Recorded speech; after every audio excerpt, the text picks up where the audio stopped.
Mister শ্বশুর আব্বা, mister শ্বশুর আব্বা, আমি আপনাকে মনে করে দিতে চাই, আমার মনে হয় আপনি ভুলে গিয়েছেন। ঈদের চাপে পড়ে আমার কথা হয়তো আপনি ভুলে গিয়েছেন। আপনি ভুলে গিয়েছেন যে আপনার একটা জি জামাই আছে, আপনি আমাকে জাফত দিচ্ছেন না।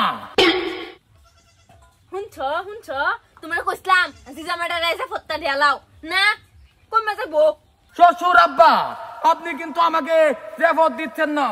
ইন্দাদর মিস্টার তালু, মিস্টার তালুই, আপনি মনে হয় এই ফুতুরার কথাও ভুলে গিয়েছে। আপনি গেছে বাড়িদের মধ্যে আমাকে একটা কাপড় দিয়েছিলেন, এই ঈদে আমাকে কিছুই দেন নাই মিস্টার তালুই। শ্বশুর আব্বা, আপনি যদি শুনেন আমার কথা, আপনি কান দিয়া শুনেন, মন দিয়া শুনেন, আমার কথাটা আপনি ভালো করে শুনেন। ঈদের জাফত কিন্তু আমাকে দিছেন না, আমাকে দিছেন না। আমি আপনাকে বারে বারে বলে দিচ্ছি, আপনি কিন্তু আমাকে এইবার ঈদের জাফত দিছেন না। শ্বশুর আব্বা, এইবার ঈদে কিন্তু আমাকে দামি দামি কুত্তা, শেরওয়ানি, পাঞ্জাবি দিতে হবে, না হলে আপনার মেয়েকে আমি শ্বশুরি আপনার ঘরে পাঠিয়ে দিব।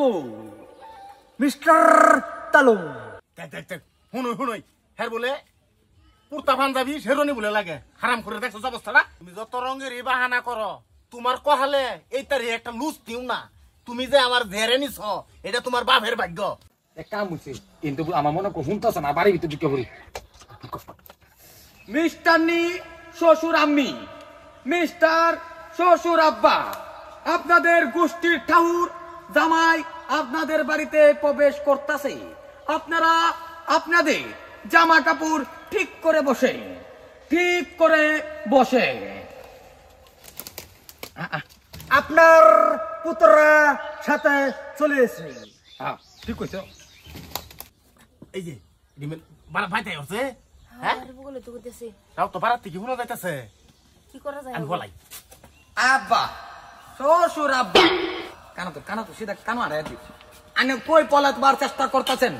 আপনি পলাবার চেষ্টা করলে হবে না, আমরা আপনার সামনে এসে গেছি। শুনছি শ্বশুর আব্বা, শুনছি শ্বশুর আব্বা। এই হোমন্দির হুতাই তোরা যাবার দিছি না, তোরা মাইকলে যায় উনলে, হ্যাঁ মাইকলে আইতো না, আগে নিজে নিজে একটা বুঝতে আমার আনি একটা বাবু তো ভাবতা তুই নিজে নিজে মনে আমার বাপ আমি একটা মাপ ধর আমার যাবো তুই না, মাইক দিয়ে করে সারা বস্তির মানুষের মনে হয় শেষ করে দিছ, সারা বস্তির মধ্যে ইজ্জত বিলাই দিছ আমার। এই তারি হেজে আমি নিজেই একটা লুচ নিম লইছি না, তোরা দোন লাগে, শেরওয়ানি দোন লাগে, পাঞ্জাবি দোন লাগে। না তালু দিতাম না, মাইছে কনা সাল নাই কুত্তার বাগা নাম তো সব তোমার এই যে এরম হয়ে গেছে শ্বশুর আব্বা।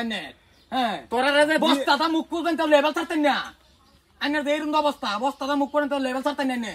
যাবো দিত তার নাম গাবের মাইতে ফান যাবে একটা কান্তলে মাপ ধরার মতন গুরু একটা যাবো দিত না, খুব তালে যাবো একটা জিতা মাইতে বদ্ধ দাম কি যাইতে বলা। আবার গাড়ি 3টা টমটম লইছি, মাইক 3টা বানছি, রেকর্ডিং করে সারা বস্তু পাড়াই দিন। আর দুজন মুক্তি বাদে আনছেন না, এটা তো একবার আছে।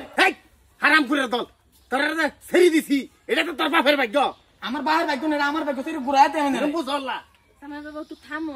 কিছু কও। আম্মাজি, আম্মাজি, মিস্টার আম্মাজি, আমি কিছু কই। নরমাল হিসাবে তো, নরমাল হিসাবে মাইকটা বন্ধ করো। নরমাল আহে না আমার। মাইকটা মাউল, মিস্টার মাউল, অবস্থা যদি কিছু দেয়ালান তাড়াতাড়ি আমরা যাইতাম।